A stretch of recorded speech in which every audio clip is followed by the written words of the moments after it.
Valley Club, the time has finally arrived. The moment you and I have been waiting for, the full kit reveal for Red Goblin, the latest Goblin symbiote arriving in Marvel Strike Force. Along with a full kit, we also have his unique, and guess what? It is not alien spores. It is not experimental formula. We have all the details coming up in this video, and if you're ready for that, then you know what to do. Find that like button, and let's go smash it. And yes, welcome back to the ValleyFlyin channel. I am ValleyFlyin. I hope you're having a great day. And in this video, we have another reveal for you. This time, Red Goblin. We have his full kit, we have his speed, we have his uniques, and anything else you want to find out about this character. But before we get to this reveal, this is your first time here on the channel, hit the subscribe button for more great Marvel Strike Force content. At least 5 Marvel Strike Force videos per week on this channel. Usually there's more. We have reveal videos like this, gameplay videos, question answer videos, news videos, everything to help your experience in Marvel Strike Force. But moving on to the test server, taking a look at the character model for Red Goblin, looking very nice, throwing those pumpkin bombs all around. Taking a look at his unique, well, it is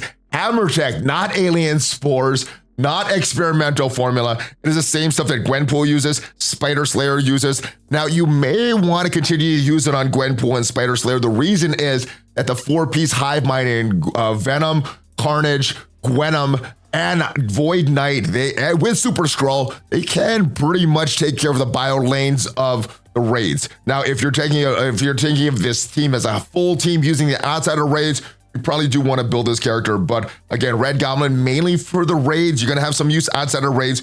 Gwenpool, Spider Slayer, their main use is Cosmic Crucible. But that is the unique. I think that is great news that it's not alien spores. Taking a look at his stats, a little slow with the speed. In the raids, though, this may not matter. That 107 speed is very, very slow. But because of the passive of Carnage, anytime the enemies drop below 25%, getting all that extra speed, this may not even matter in the raids if you are playing that right. Going on to his kit, moving on to his kit is basic. It's going to attack the primary and adjacent targets for 250% damage, applying 2 bleeds. The T4 is going to give you 100% extra damage to the primary and secondary targets. You're also going to gain 2 regeneration, and you're going to apply regeneration to the most injured Hive Mind ally. With the T4, it's going to be 2 regeneration to the most injured Hive Mind ally. And what the ISO 8 counter and assist does, well, you're still going to attack the primary adjacent targets. With the counter, it's going to be 245% damage plus 17% piercing. You're still going to apply the 2 bleeds. You're going to gain those regeneration and still apply the regeneration to the most injured Hive Mind ally. That is a pretty nice basic and a nice assist counter attached. All right, moving on to the special. You're going to attack the primary and adjacent targets for 400% damage, applying defense down for 2 turns and 2 bleeds. It is a 5-turn cooldown, so you can use this on turn 1. Also, in the raids, you're going to apply trauma to the primary and adjacent targets, but with the T4, you're going to apply trauma for 2 turns. You're also, with the T4, going to heal self and all allies by 30% of this character's max health. So the bigger you build your Red Goblin, the more healing is going to do. So the more red stars you could get on this character, the more gold stars you could get on this character. And if you do have the extra diamonds, you pull some diamonds on this character, that will be beneficial for the entire Hive Mind team. But without the T4, you're not doing any healing on this special. The special is also going to clear all negative effects from self and all allies, and apply 2 regeneration to self and all Hive Mind allies. Strong, strong special. All right, we got a long ultimate here. It is only a 4-turn cooldown, so you may be using this multiple times per match. If this character does not have trauma, you're going to transfer 2 negative effects from each Hive Mind ally to self, excluding stun. With a T4, you're going to transfer 5 negative effects from Hive Mind allies to self. In the raids, then you're going to copy 2 negative effects from self to each enemy. It's going to go up to 5 effects with the T4 applied. You're also going to clear all negative effects from self, healing 5% of this character's max health, plus 15% per negative effect cleared. That could be a lot of healing. This character is going to be at max health a lot during the raids. All right, then you're going to attack all enemies, 250% damage. It does go up with a T4, does go up to 320% damage, plus 125% additional damage per negative effect on the primary target. That hopefully you've transferred at least 5 to the primary target, and you're gonna get slow for 2 turns as well. In the raids, prolonging the duration of all negative effects on all enemies by 1. That is a very, very strong move. And applying 2 regeneration to self and all symbiote allies. This attack is unavoidable. That is a very, very strong attack.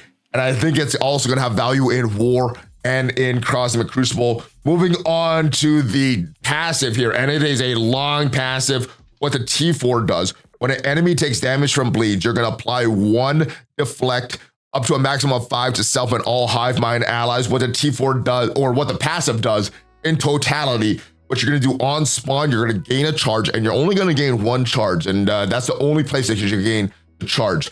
Line defense up for 2 turns and deflect self and all Hive Mind allies. That may be a problem with all these characters that flip defense down. Hopefully not, though. In the rage, you're going to apply taunt for 2 turns to the highest health Hive Mind allies. So that is kind of the protector of the team, the highest health character. I like that it is the highest health character, though. On turn, heal self for 20% of this character's max health. So he has that. He's better than Asgardian healing for the symbiote.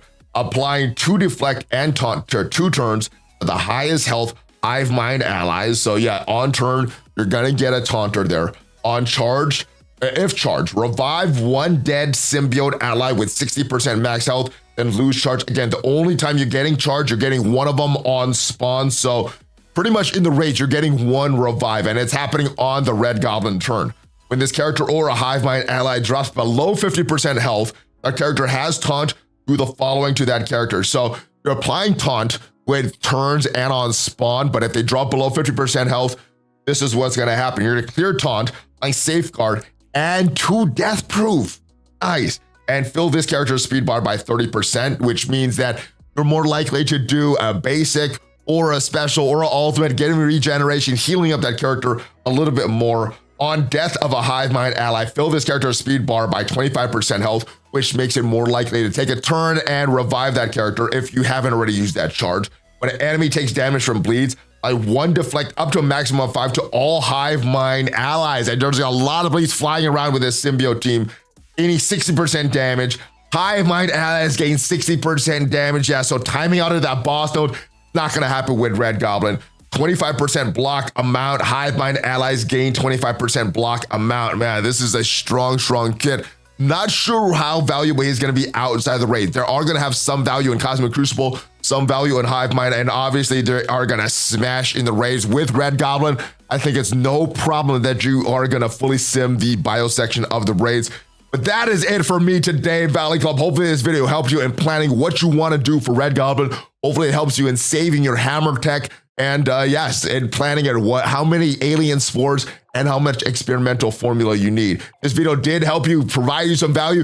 Leave it a like. It is free for you, and it tremendously helps the channel. If you want to check out what are the best characters to farm right now in Marvel Strike Force, check out the video up there, and I will see you guys next time. Have a great rest of your day. Hulk fist bump, ValleyFlyin out.